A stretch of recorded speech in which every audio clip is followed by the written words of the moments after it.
This is a new breed of predator, belonging to the same clan as the traditional predators before us. So why did it kill the traditional predator? And why are there such significant differences in their height and appearance?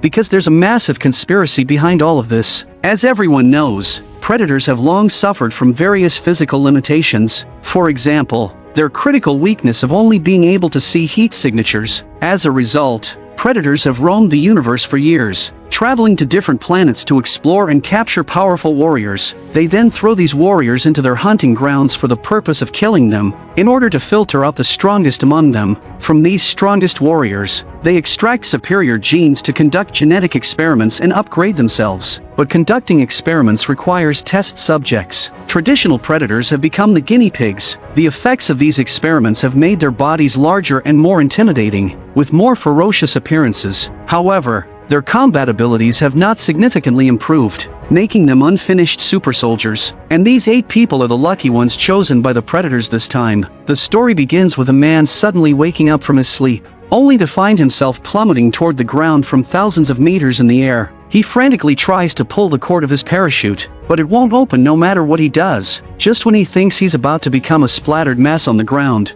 his luck changes, and the parachute automatically deploys. After a scream, he crashes heavily into a dense rainforest. The man's name is Royce, a mercenary who has undergone rigorous military training. He looks around, puzzled by the unfamiliar jungle as he's trying to make sense of the situation. Another person suddenly falls from the sky right behind him. It's a Mexican cartel member with 2 strapped to his chest. Clearly, he hasn't yet processed what just happened, and in his panic, he points his guns at Royce. As the 2 men face off tensely, another unlucky soul falls between them, hitting the ground and dying on impact. Both men silently thank their stars for not being the ones who ended up as a splattered mess. Suddenly, gunshots ring out from behind them, and the 2 quickly scramble to take cover. With his sharp analytical and observational skills, Royce quickly deduces that there's only one shooter. He swiftly maneuvers behind the enemy. At this moment, the shooter's gun jams, and he's too focused to notice anyone approaching. Royce presses his gun against the back of the shooter's head,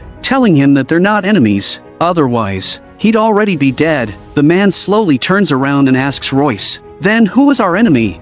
Royce doesn't answer, because he has no idea. The shooter's name is Nikolai, a soldier from the Russian Federal Security Service's counterterrorism unit. After a brief conversation, they realize that all 3 of them share the same last memory, seeing a flash of light before waking up in this strange place. As the 3 men ponder their situation, Royce spots a female sniper not far away. Her name is Isabel, a former soldier in the Israel Defense Forces. Isabel informs the group that she's been in jungles all over Earth, and for this season, the climate here is unusually hot. She also mentions that she saw numerous parachutes. Determined to find out who brought them here, the 4 of them plan to explore the jungle to uncover the truth. At that moment, a Japanese man suddenly emerges from behind them. His name is Hanzo, and he's a silent, stoic assassin. Hanzo is highly stealthy, having followed the group without anyone noticing. Soon, they encounter 2 men wrestling on the ground. The white man, Stans, is a wanted criminal. The black man,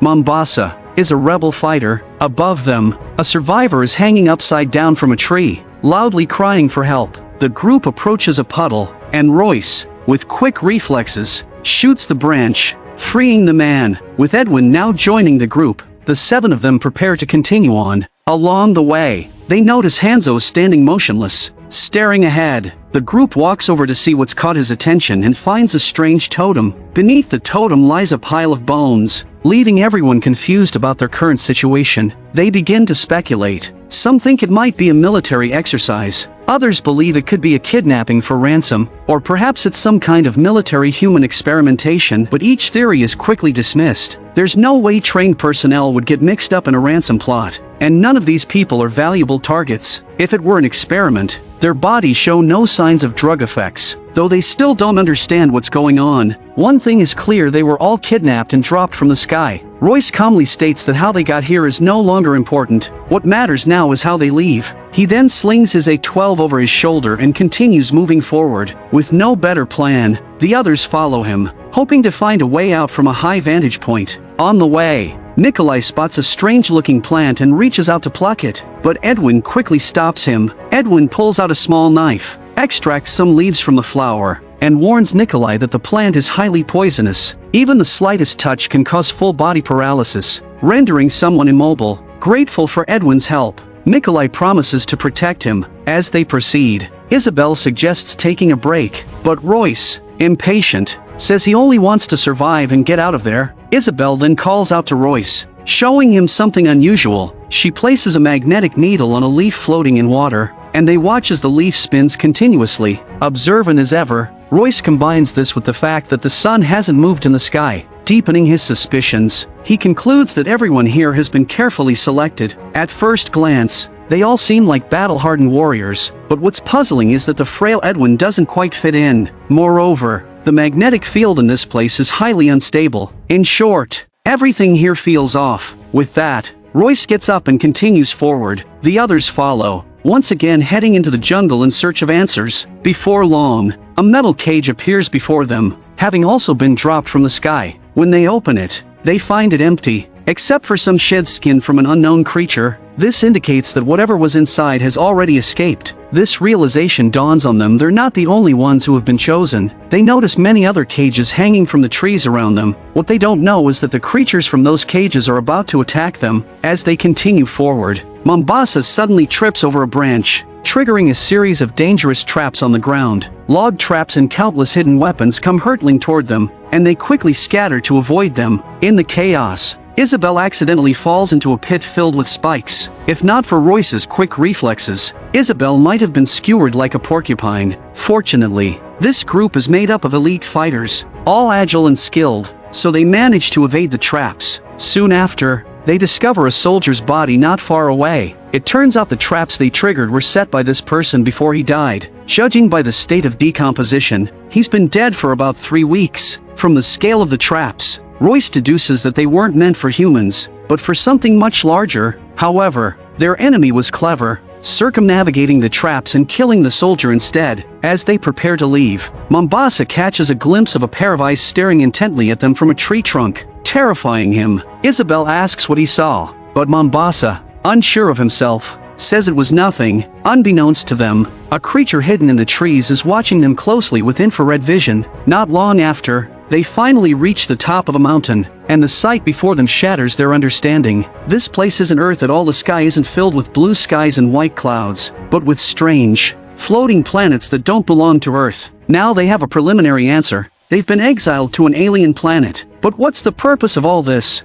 Survival and finding a way off this planet becomes the top priority for these 8 people. As they continue searching for an escape, something suddenly swoops overhead, prompting everyone to raise their weapons in alert. Stands, holding nothing but a small knife, starts loudly complaining that everyone else has a gun except him. His temper flares, and he immediately tries to snatch a weapon from Mombasa, who isn't about to give in. Just as they face off, a sudden roar echoes from nearby, putting them all on high alert. From the bushes, they see an unidentified creature sprinting toward them. Then, an alien beast covered in sharp, bony spikes charges at them with ferocious speed. Realizing they're under attack, the group opens fire, concentrating all their efforts on the creature. Though the beast has thick skin, it can't withstand such intense firepower and is ultimately blown to pieces. But the danger is far from over. More creatures emerge from the distance, charging toward them. Faced with these overwhelming numbers, Stands, armed with only a brush, panics and bolts. He's quickly tackled to the ground by one of the beasts. If it weren't for Mombasa's timely rescue, putting aside their differences, Stans would have likely met his end then and there. Under the heavy fire, most of the monsters are taken down. However, a few manage to break through, scattering the group. Weaponless, Edwin becomes the target of one of the creatures, which chases him relentlessly, scaring him out of his wits. Fortunately, Isabel hears his cries for help and takes down the pursuing beast with a well-aimed shot. But after saving Edwin, Isabel finds herself in the crosshairs of another monster. At this critical moment, her sniper rifle jams, failing her when she needs it most. As the creature draws closer, Isabel quickly switches to her handgun, but the bullets have little effect on the beast. Seeing the creature about to pounce, Isabel, in despair, prepares to shoot herself to avoid a painful death. But suddenly, the beast halts. as a strange whistle echoes from afar, followed by a frustrated roar from the creature as it retreats. The scattered team regroups once again. The group stares at the dead creature, realizing it had been summoned back by the whistle. Royce immediately instructs everyone to reload their weapons. He finally understands why they were brought here. It seems this planet is a hunting ground, and they,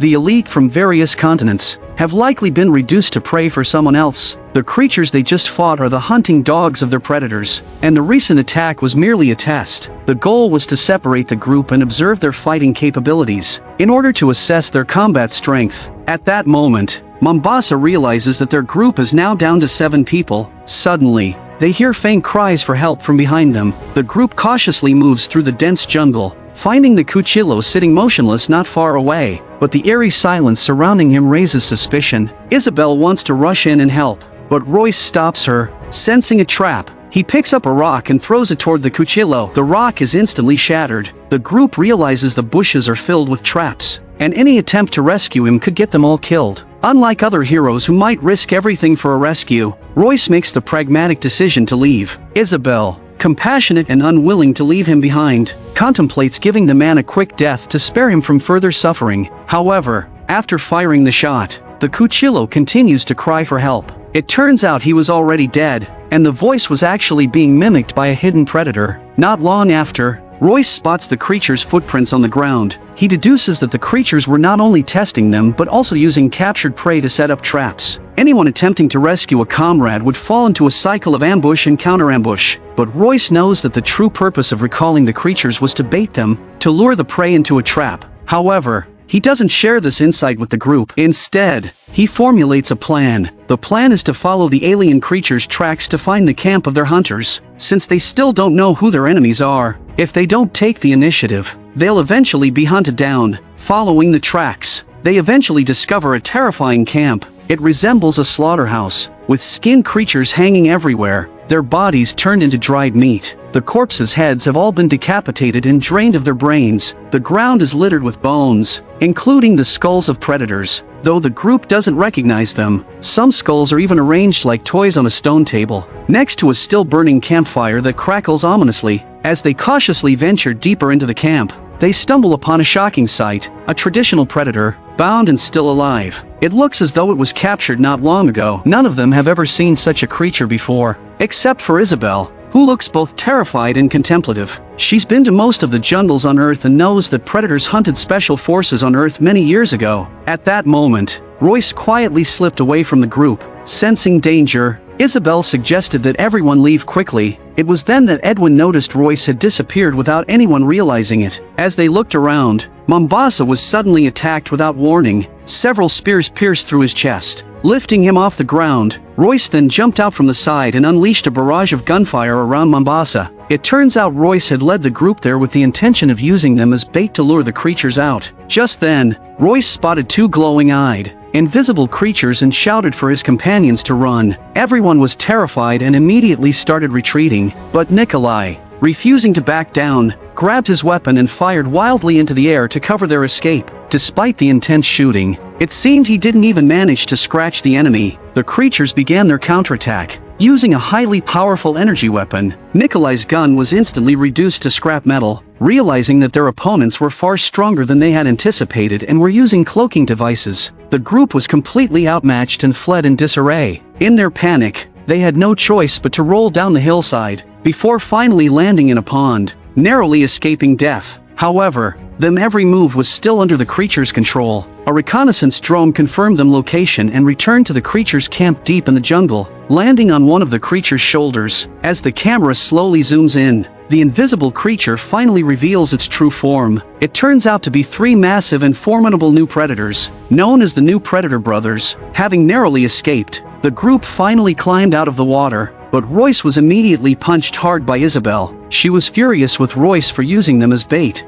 leading them straight into the creature's territory and getting Mombasa killed. But Royce told them that Mombasa didn't die in vain. At least they now knew who their enemies were. The creatures not only used energy weapons but also had cloaking devices and were physically stronger than humans. Royce also noticed that Isabel was hiding something. It turns out that Isabel had long heard of the predators. Back then, a highly equipped special forces team entered the jungle, but only one man survived. According to her detailed report, they encountered an alien being that could cloak itself and relied on thermal imaging to hunt its prey. The survivor had covered himself in mud to avoid the predator's detection, allowing him to eventually kill the creature in an intense battle. It seemed that the mysterious creatures they were dealing with now were indeed predators hunting them. After hearing this, Royce stated that whatever these monsters were, they had to be killed because they had no other choice. The group then set up an ambush in the jungle, but to their frustration, they waited for hours without the predators taking the bait. Isabel, using her sniper scope, observed that one of the creatures was circling the perimeter of the trap. Unwilling to come closer, with no other option, Royce decided to use the weakest among them, Edwin, as bait. However, the predators weren't easily fooled. After discerning their strategy, they sent an alien creature instead. Isabel fired a precise shot with her sniper rifle, successfully killing the creature. When the group went to investigate, they discovered that the slain creature was likely one of the beings that had escaped from the cages. However, Isabel realized that her shot hadn't actually hit the creature. So who, then, had killed this humanoid being? The group was suddenly thrown into a state of panic. At that moment, an invisible figure approached Royce from behind, deactivating its cloaking and pointing a gun at him, but instead of pulling the trigger, the figure removed its helmet, revealing that it was, in fact, a human. The group was utterly shocked by this unexpected turn of events. The man introduced himself as Noland, another human who had been airdropped onto this planet by the predators. But unlike most, Noland had managed to survive the deadly hunting game. Noland told them to stay quiet and follow him if they wanted to live. He then led them to his hiding place, which turned out to be a derelict alien spacecraft. With Noland leading the way, the group cautiously entered the ship. After crawling through a long tunnel, they arrived in a dilapidated cabin. Though the ship was no longer capable of flight, its power system was still functional. Once they were settled, Noland began to explain that this planet was indeed a hunting ground, and he had survived here for 10 seasons. Each season, new humans were dropped onto the planet, but none had survived. Noland had even killed 3 predators, and the cloaking device he had stolen from them convinced the group that he wasn't lying. Noland further explained that the predators were undergoing an upgrade. The captured predator they saw in the camp was from the traditional breed. The 3 predators hunting them now were part of the upgraded species. They looked similar but had different levels of strength, like the difference between wolves and dogs. At the end of each season, the predators would update their gear and tactics based on the results of their hunts. Sometimes they grew taller and stronger, but there were also instances where humans managed to kill them. In those cases, the next batch of predators would arrive with new equipment to counter human threats. Nolan also mentioned that there was a predator ship near the camp, but since he didn't know how to operate it, he had never considered hijacking it. After explaining this, he warned everyone to stay quiet because the 3 predator brothers were still outside. Then, he went to sleep. The group, who had been on edge for so long, finally allowed themselves to relax. As Nikolai showed a photo of his children, his eyes softened with warmth. He desperately wanted to return home to hold his kids again. Royce, meanwhile, was deep in conversation with Isabel. The two had developed a strong bond of trust, having looked out for each other throughout their journey. Royce mentioned that the bound predator in the camp might be able to operate the ship. If they freed it, they might even strike a deal after all. The enemy of my enemy is my friend. At that moment, Royce noticed a thin wisp of smoke starting to rise, and everyone immediately became alert. Edwin discovered that Noland, who was supposed to be asleep, was missing, and the smoke was coming from outside Nolan's doing. It turned out that Nolan intended to smoke them out and take their equipment for himself. Years of isolation and despair had driven him mad, causing him to develop a split personality. The room was surrounded by thick steel walls, leaving no way to escape. They would soon suffocate to death. In a moment of desperation, Royce had an idea. He fired a shot at the ship's hull, intending to make noise to reveal their location and lure the predators inside. The noise quickly caught the attention of the predators, who, being highly sensitive to heat sources, immediately locked onto their position. Realizing the location was compromised, Nolan tried to flee. However, before he could escape through the tunnel, he ran directly into an approaching predator and was instantly killed. After killing Noland, the predator thoughtfully kicked open the door for the group. Surprisingly, the predator didn't charge in to slaughter them. It seemed to be toying with them, giving them a brief chance to escape. With no further commotion, the group hurriedly fled, searching for an exit. The corridors were incredibly complex, and in a moment of distraction, Edwin got separated and ended up in a different passage. Panicked and desperate, Edwin screamed for help in the dimly lit tunnel. The others heard his cries but knew they couldn't afford to waste time, so they left him behind and pressed on. However, Edwin's screams also attracted a predator. In his despair, Edwin lit his last flare and threw it at the cloaked predator. The flare revealed the predator, who began advancing on Edwin step by step. In this critical moment, Nikolai returned and fired a few shots at the predator before grabbing Edwin and running, but just as they were about to exit the tunnel, Nikolai was severely wounded by a blast from the predator behind them. Edwin started to approach Nikolai but then saw the predator, now uncloaked, closing in. Without a moment's hesitation, Edwin turned and fled. The predator walked over, extending its blade and plunging it into Nikolai's chest, lifting him high with one hand. Knowing he was doomed, Nikolai suddenly pulled out 2 grenades, choosing to go down with the predator. As the explosion erupted in a flash of fire, the rest of the group managed to escape.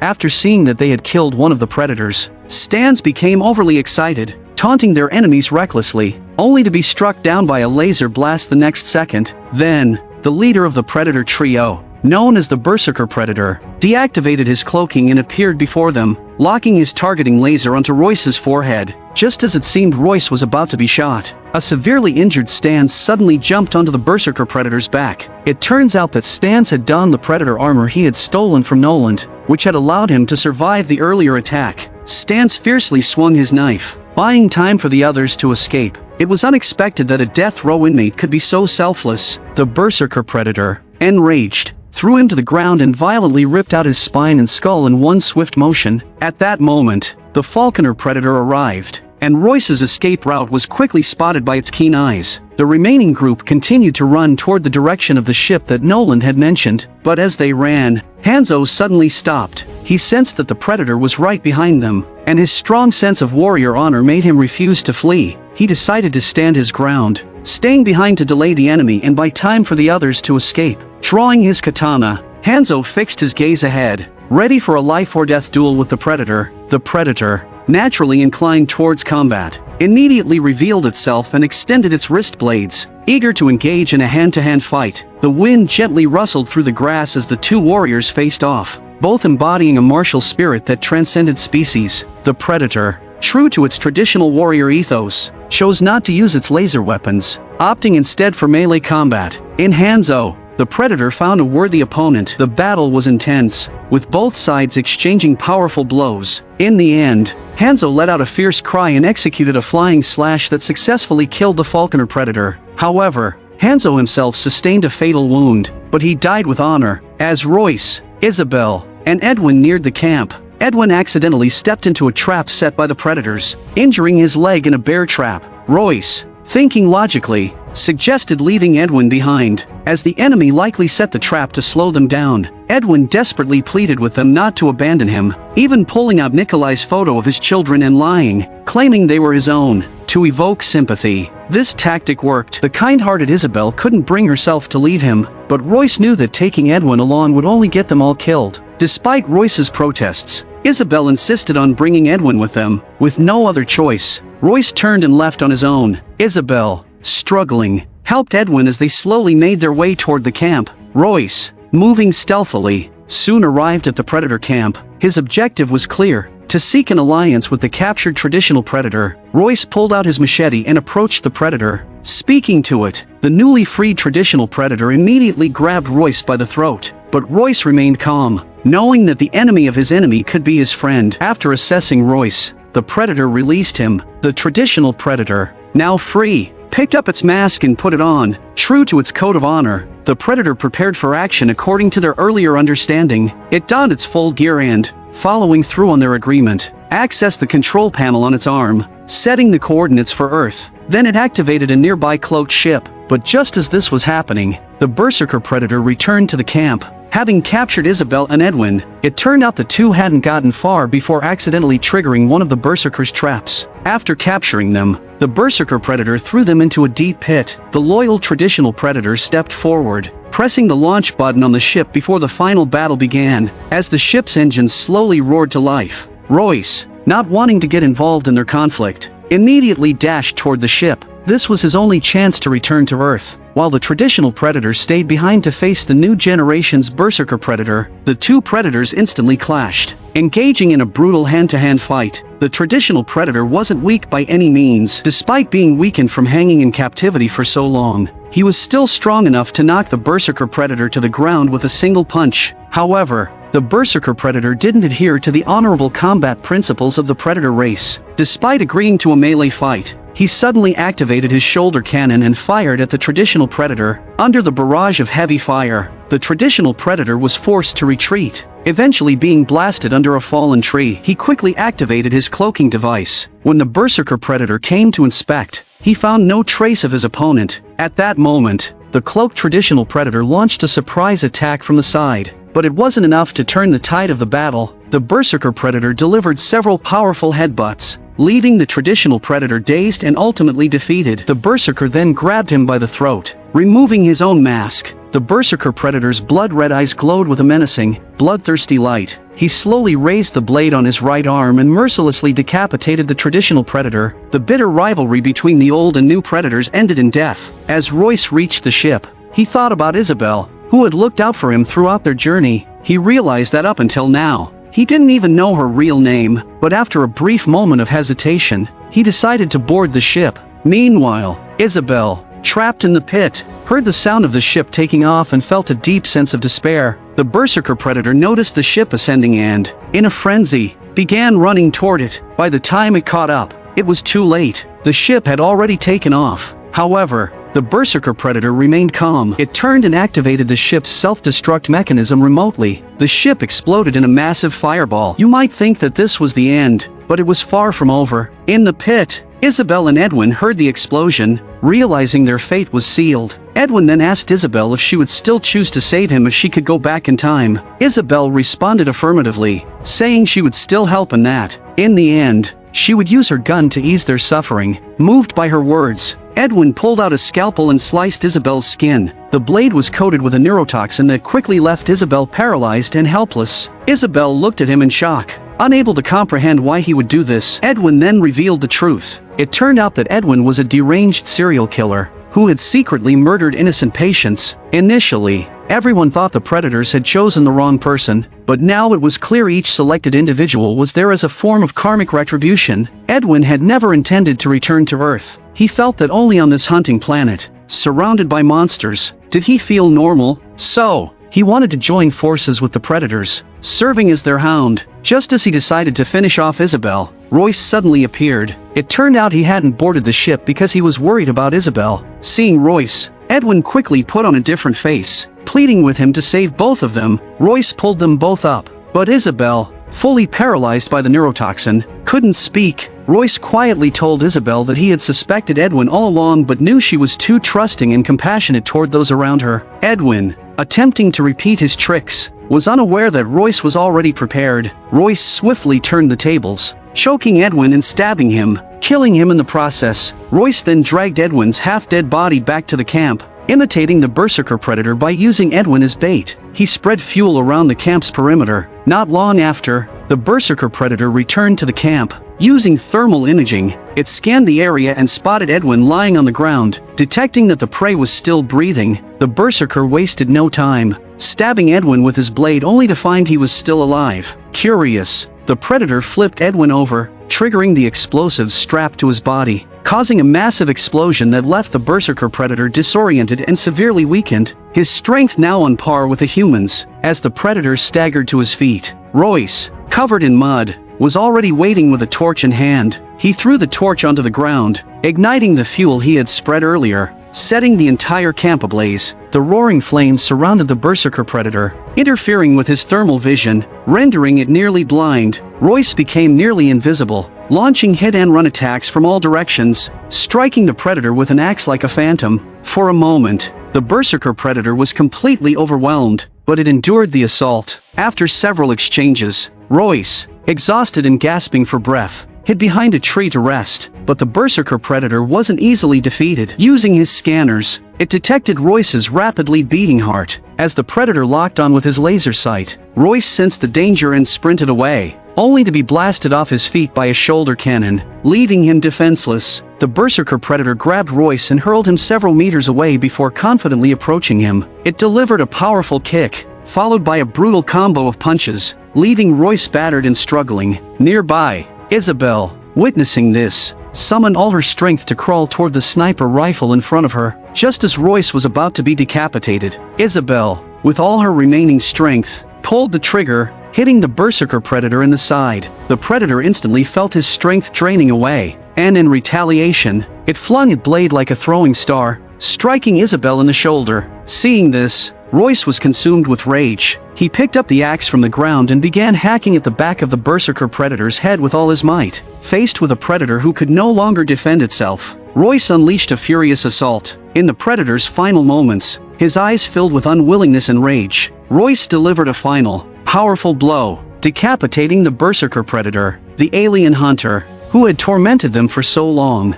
was finally slain by his prey. This deadly game, a brutal alien battle royale, had only 2 survivors in the end. Just when they thought it was all over, the next day, they saw another group of unlucky individuals being dropped onto the planet. This signaled the start of a new season, and soon, a new trio of predators would be dispatched to continue the hunt for superior genes. As them looked up at the parachutes filling the sky, the exhausted pair realized they had no choice but to continue their fight for survival. As for why the prey is dropped from the sky with parachutes, if you're not quick enough, you'll crash to your death. Or if you can't even open your parachute, it's a sign of low intelligence. In that case, you're not worthy of being a predator's prey. From the planet's ecosystem, it's clear that this place was specifically designed for humans. Many of the plants resemble those on Earth, creating a controlled environment for hunting and nurturing the strongest prey. The goal is to obtain superior genes to conduct genetic experiments for creating super predators. I'm Movie Lover, and I appreciate your watching. See you next time.